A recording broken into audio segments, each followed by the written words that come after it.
부정선거 영화는 왜 보셨습니까? 화상회의를 했는데 대통령님께서 문을 부셔서라도 국회의원을 끄집어내라 고 말씀하셨어.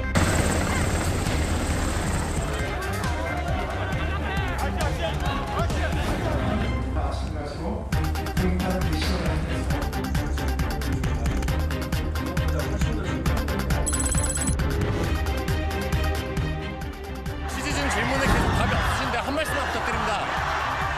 국힘에서도 외부 활동 자제해야 되는 거 아니냐 이런 지적 있는데요. 계속 하실 건가요? 이번 조기 대선에도 부정선거 있을 거라고 보시나요? 네, 오늘 윤석열 전 대통령의 내란 수괴 혐의 5차 공판이 열렸습니다. 오늘로 세 번째 포토라인에선 윤 전 대통령은 여전히 침묵으로 일관했습니다. 또 오늘 전국에 판사들이 모여서 전국 법관 대표회의를 개최했는데요. 이 대법원이 이재명 민주당 대선 후보의 공직선거법 사건을 유죄 취지로 파기환송한 뒤에 논란이 계속되자 회의가 소집된 겁니다. 관련 내용까지 임주혜 변호사와 자세히 짚어보겠습니다. 변호사님 어서 오세요. 네, 안녕하세요. 네, 일단 윤석열 전 대통령 내란 혐의 5차 공판 소식부터 좀 전해주시죠. 네, 오늘도 지상으로 출입을 했습니다. 법원 안으로 들어가는 모습을 확인할 수 있었는데 별도의 그런 언급은 하지 않았습니다. 이 부분도 좀 예측이 가능했는데 이전에도 이제 법원 안으로 들어가는 모습이 언론을 통해도 공격이 됐지만 이 공개 과정에서도 어떤 질문에 대한 답변은 하지 않았습니다. 이것도 일종의 전략이라고도 볼 수 있을 것 같은데 지금 윤석열 전 대통령에 대한 형사 재판이 한창 진행 중인 과정이고요. 그렇기 때문에 피고인 신분에서 법원의 재판을 받으러 들어가면서 별다른 언급을 하는 것이 오히려 도움이 될 것이 없다라는 판단을 하지 않았을까 싶습니다. 네. 또 조기 대선이 얼마 남지 않은 시점에서 이제 불필요하게 이런 논란의 소지를 남길 필요가 없다는 판단도 작용했으리라고 봅니다. 네, 윤석열 전 대통령 오늘로 세 번째 포토라인에 섰는데요. 그 모습도 잠깐 보고 오겠습니다.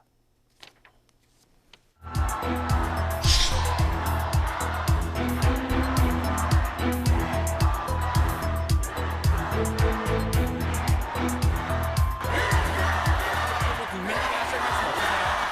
불법계엄 사과할 생각 아직도 없으세요? 검사를 비합법으로 압수수색 입장에 대해서 어떻게 생각하세요? 부정선거 영화는 왜 보셨습니까?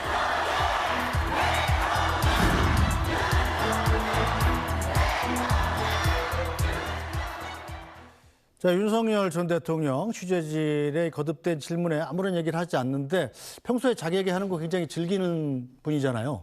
이것도 좀 일종의 전략이라고 봐야겠죠? 전 전략이라고 보고 있습니다. 이 재판에 출석하는 전 과정은요, 변호인과 충분히 상의를 거쳐서 그 한 단계 한 단계 그 과정에 어떤 발언을 할지도 충분히 상의를 하고 나오게 될 텐데 이런 과정에서도 굳이 특히 일단 재판이 끝나고 나오는 과정도 아니고 재판을 받으러 들어가면서 어떤 발언을 하는 것이 오히려 본인의 재판에 불리하게 작용할 수도 있고 또 논란의 대상이 되면서 여론도 악화시킬 수 있다는 판단이 충분히 작용했으리라 봅니다. 네, 자 그럼 오늘 재판의 주요 쟁점 사항 정리해 주시죠. 오늘 이상현 특전사 제1공수 여단장이 증인 신문을 받게 됩니다. 이상현 여단장은 굉장히 중요한 그런 의미를 가질 수 있는 증인인데요. 먼저 윤석열 전 대통령으로부터 곽종근 전 사령관이 구체적인 지시를 받았습니다. 그리고 곽종근 사령관으로부터 지시를 받은 사람이 바로 이상현 여단장입니다. 이미 1차 공판 기일에서 김영기 대대장이 출석을 해서 이 김영기 대대장이 이 이상현 여단장으로부터 국회에 진입을 해서 국회의원들을 끌어내라는 지시를 받았다는 증언을 이미 한 바가 있습니다. 그렇기 때문에 이 이상현 여단장의 증언을 통해서 구체적으로 이 곽종근 전 사령관으로부터 어떤 지시를 전달받았는지 그리고 이미 국회에 들어가서 국회의원을 끌어내라는 지시를 받았다고 증언한 김영기 대대장의 증언과 이 이상현 여단장의 증언이 일치한다면 이 진술의 신빙성, 증언의 신빙성을 높이 평가할 수 있기 때문에 매우 중요한 의미를 가지는 증인이라고 볼 수 있습니다. 네, 자 이상현 특전사 1 공수여단장은 국회에서 계엄 당시 상황에 대해서 언급을 했던 적이 있습니다. 잠깐 보고 가시죠. 비상계엄이 선포되고 국회와 민주당사를 났지만 저희는 국지도발 또는 내란 사태로들 이해하고 출동을 했습니다. 우리 특전사는 절대 복종, 절대 충성의 마음으로 등에 화약을 메고 국가가 부여한 임무에 과감히 뛰어들어가서 순직을 하는 그런 집단들입니다. 그들에게 반란군 오명을 씌워주지 않았으면 좋겠습니다. 화상회의를 했는데 대통령님께서 문을 부셔서라도 국회의원을 끄집어내라 고 말씀하셨어. 전기라도 필요하면 끊어라. 이렇게 지시를 받았습니다. 네, 자 이상현 여단장 이렇게 얘기했었는데 오늘 법정에서 증언은 어땠습니까? 네, 오늘도 이전에 했던 진술 증언들과 동일한 유사한 취지의 증언을 한 것으로 전해지고 있습니다.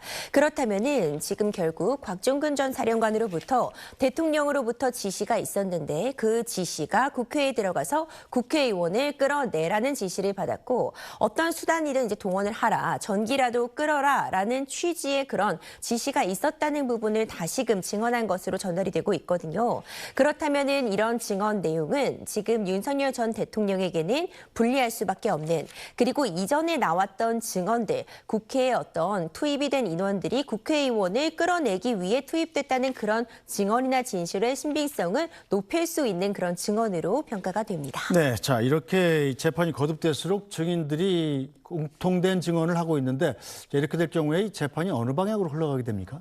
이렇게 증언들이 좀 한 방향으로 모아진다면요. 지금 피고인 윤석열 전 대통령의 입장에서는 이것을 반전시킬 수 있는 조금 더 구체적이고 명확한 물증을 제시할 필요가 있습니다. 이와 정반대되는 증언을 할 수 있는 그런 증인 신문을 통해서 이전에 나왔던 이 증언들의 신빙성을 낮추는 그런 작업을 한다거나 네. 이와 반대되는, 예를 들어서 그런 구체적인 지시를 했다는 통화 기록 같은 부분들이 만약 없거나 그 통화를 한 시간들이 맞지 않다면은 해당 증언들의 신빙성을 낮출 수 있기 때문에 보다 강력한 이걸 반대되는 그런 증거들을 제시할 필요성이 매우 높아졌다고 볼 수 있고요. 만약 그런 결정적인 물증이 윤석열 전 대통령 측에서 갖고 있지 않다면 적어도 이 증인들의 말이 맞지 않는 부분, 모순되는 지점을 찾아서 이 진술의 신빙성이 낮다는 부분을 공격할 수밖에 없어 보입니다. 네, 게다가 경찰이 윤석열 전 대통령의 비화폰 서버 기록을 확보했다. 이런 보도가 있더군요. 그렇습니다. 경찰이요, 이 경호처의 임의 제출 방식을 통해서 비화폰 서버를 확보했습니다. 사실 내란죄 형사재판과는 관련이 없는 부분이라고 볼 수 있는 다른 사건인데, 이 특수공무집행 방해 혐의, 공수처와 이 영장을 집행하는 과정에서 경호처가 이 공무집행을 방해했다는 혐의를 지금 수사가 진행 중인데, 경호처에게 임의 제출 방식으로 그 비화폰 서버를 확보를 했습니다. 이것을 이 내란죄 형사재판에 사용하기 위해서 지금 법원에다 직권으로 영장 발부를 검찰이 요청해둔 상황인데요. 이 비화폰 서버에는 22.3 비상계엄 선포 당일에 과연 윤석열 전 대통령이 누구에게 언제 전화를 걸었는가, 이런 부분이라던가 아니면 메시지 내용 같은 부분들이 담겨 있을 수 있는 부분이 있기 때문에 굉장히 유의미한 증거가 될 수 있다고도 평가가 되고 있습니다. 네, 그렇다면 이 자료들 때문에 재판이 더 빨라질 가능성도 큰 거군요. 그렇습니다. 만약 이 내란죄 형사재판 재판부가 이 부분의 자료, 경찰이 확보한 자료를 활용할 수 있다고 영장을 발부해 준다면 일단 비화폰 서버에 들어있는 그 기록들을 확인할 수 있어 보이고요. 다만 얼마만큼의 유의미한 자료가 남아있을까는 조금 더 확인이 필요해 보입니다.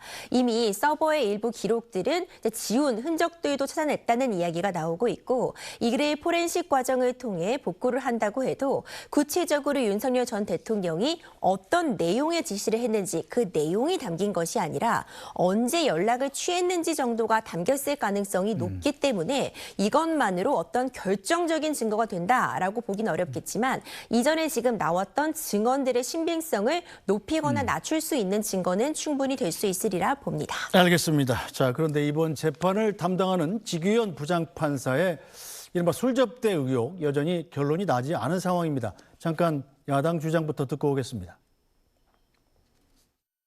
네, 지규현 판사는 룸살롱에서 삼겹살을 드십니까?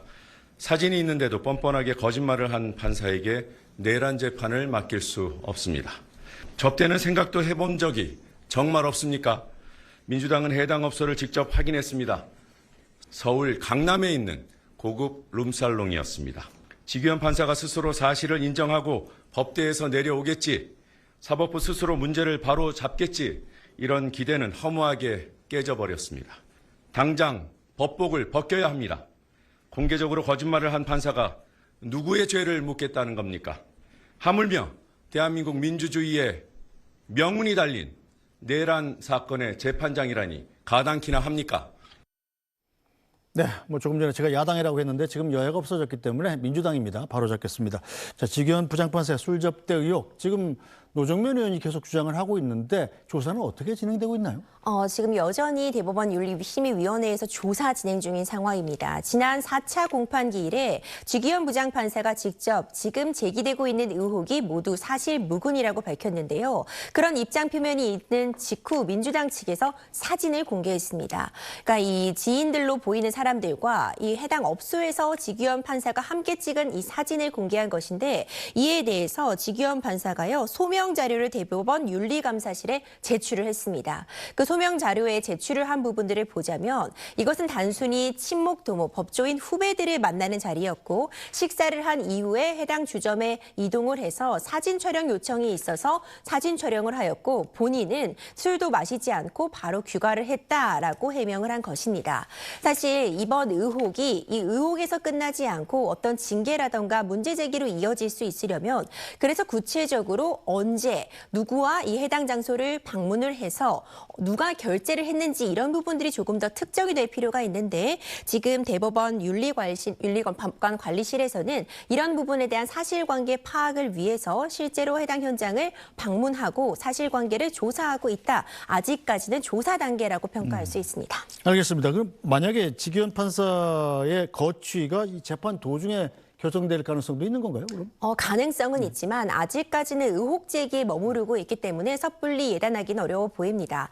만약 이 대법원에서 조사한 결과에 따라서 뭐 징계가 필요한다거나 경우에 따라서는 정직과 같은 굉장히 중징계가 필요한 상황이다라고 한다면, 그때는 지금 맡고 있는 이 재판들을 이어나갈 수 없겠지만, 그런 수준에 이르지 않고 단순히 지금과 같은 의혹 제기에 불과하다면 재판은 계속 맡을 수 있다, 이렇게 평가가 됩니다.